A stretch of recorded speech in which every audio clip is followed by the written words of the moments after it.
పెన్షనర్లందరికీ మరో ముఖ్యమైన అప్డేట్ అయితే వచ్చింది. చాలామంది పెన్షనర్లు అయితే తీవ్ర ఆందోళన వ్యక్తం చేస్తున్నారు. కొన్ని నిబంధనలు మార్చాలని అయితే కోరుతున్నారు. ఎవరికి ఏంటి వివరాలు తెలుసుకుందాము. వీడియో పూర్తిగా చూడండి. అలాగే ఒక లైక్ చేసి ఛానల్ని సబ్స్క్రైబ్ చేసుకోండి. వివరాల్లోకి వెళ్ళిపోదాం. 69 లక్షల మంది పెన్షనర్లలో తీవ్ర ఆందోళన. కీలక నిబంధన మార్చాలంటూ ప్రధానికి లేఖ. కేంద్ర ప్రభుత్వ ఉద్యోగులు పెన్షనర్ల వేతనాలు అలవెన్సుల సవరణ కోసం ఏర్పాటైనటువంటి 8వ వేతన సంఘం 8th సెంట్రల్ పే కమిషన్ తన గడువులో సగానికి పైగా సమయాన్ని ఇప్పటికే పూర్తి చేసుకుంది. జస్టిస్ రంజనా ప్రకాష్ దేశాయ్ గారి నేతృత్వంలో కమిషన్ సంప్రదింపుల ప్రక్రియను ముమ్మరం చేస్తున్న వేళ దేశవ్యాప్తంగా ఉన్న సుమారు 69 లక్షల మంది పాత పెన్షనర్లు, ఫ్యామిలీ పెన్షనర్లు ఇప్పుడు తీవ్ర ఆందోళన మొదలైంది. ఎందుకు అని చూస్తే కమిషన్ యొక్క విధి విధానాలలో తమ పెన్షన్ సవరణ అంశాన్ని స్పష్టంగా చేర్చకపోవడం ఇప్పుడు పెద్ద చర్చనీయాంశంగా మారిందని చెప్తున్నారు. విధి విధానాల సవరణే ప్రధాన అజెండా. భారత పెన్షనర్ సమాజ్ బీపీఎస్, అలాగే all India defence employees federation AIDF వంటి కీలక ఉద్యోగ పెన్షనర్ సంఘాలు కేంద్ర ప్రభుత్వంపై ఒత్తిడిని పెంచుతున్నాయి. ఇప్పుడు 2026 జనవరి 1వ తేదీకి ముందు పదవి విరమణ చేసిన ఉద్యోగుల యొక్క పెన్షన్, అలాగే ఫ్యామిలీ పెన్షన్ సవరణను 8వ వేతన సంఘం పరిధిలోకి స్పష్టంగా తీసుకురావాలని ఈ సంఘాలు కేంద్ర ఆర్థిక మంత్రిత్వ శాఖకు, కేబినెట్ సెక్రటరీకి కూడా వరుసగా లేఖలు రాశాయి.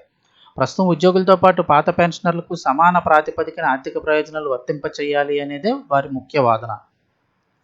ఇక అలాగే మరో పదంపై కూడా తీవ్ర అభ్యంతరం. అన్ఫండెడ్ కాస్ట్ అనే పదంపై అభ్యంతరం వ్యక్తం చేస్తున్నారు. కమిషన్ విధి విధానాల్లో నాన్ కాంట్రిబ్యూటివ్ పెన్షన్ పథకాలపై పేర్కొన్న అన్ఫండెడ్ కాస్ట్ అనే పదజాలంపై పెన్షనర్ల సంఘాలు తీవ్ర ఆగ్రహం వ్యక్తం చేస్తున్నాయి. దేశానికి దశాబ్దాల పాటు సేవలందించిన రిటైర్డ్ ఉద్యోగుల పెన్షన్ను ప్రభుత్వాలు కేవలం ఒక ఆర్థిక భారంగా చూడడం అనేది రాజ్యాంగ విరుద్ధమని కూడా ఈ సంఘాలు అయితే స్పష్టం చేస్తున్నాయి. అలాగే ఏఐడిఎఫ్ ప్రధాన కార్యదర్శి శ్రీకుమార్ ఏమన్నారు అంటే కనుక, పెన్షన్ అనేది ప్రభుత్వం ఇచ్చే దాతృత్వం ఏమీ కాదు, ఉద్యోగి చేసిన సేవలకు పొందే రాజ్యాంగబద్ధమైన హక్కు. దీనిని ఒక ఆర్థిక భారంగా పరిగణించడం ఏమాత్రం సమంజసం కాదు. పాత కొత్త పెన్షనర్ల మధ్య ఎలాంటి వివక్ష లేకుండా సమాన న్యాయం జరగాలని చెప్పేసి ఆయన అయితే చెప్తున్నారు. ఇక అలాగే పెన్షనర్ల కీలక డిమాండ్లు ఏంటని చూస్తే స్పష్టమైన నిబంధన ఉండాలంటున్నారు. 2026 జనవరి 1 కంటే ముందు రిటైర్ అయిన ఉద్యోగుల పెన్షన్ సవరణను కమిషన్ విధి విధానాల్లో నేరుగా చేర్చాలి. ఇక అలాగే రెండో చూస్తే సర్వీసులో ఉన్న ఉద్యోగులకు సిఫార్సులు అమలయ్యే రోజే పెన్షనర్లు, ఫ్యామిలీ పెన్షనర్లకు కూడా ఈ విధానం అమలు చేయాలని చెప్తున్నారు. అలాగే ఇతర విభాగాలు చూస్తే గ్రామీణ డాక్ సేవకులు, కేంద్ర స్వయం ప్రతిపత్తి సంస్థల ఉద్యోగులకు కూడా ఈ వేతన సంఘం ప్రయోజనాలు విస్తరించాలంటున్నారు. ఇక చెన్నై, పుదుచ్చేరి, చండీగఢ్, జైపూర్ నగరాల్లో 8వ పే కమిషన్ తదుపరి సమావేశాలు జరగనున్నాయి. కమిషన్ తుది నివేదిక సమర్పించేసే లోపే, అంటే కేంద్ర ప్రభుత్వానికి ఫైనల్ నివేదిక ఇస్తుంది కదా, ఇచ్చేలోపే పెన్షనర్ల డిమాండ్లపై కూడా స్పష్టత రావాలి అని చెప్పేసి వాళ్ళు అడుగుతున్నారు. సో స్పష్టత ఇవ్వాల్సిన అవసరం ఉంది.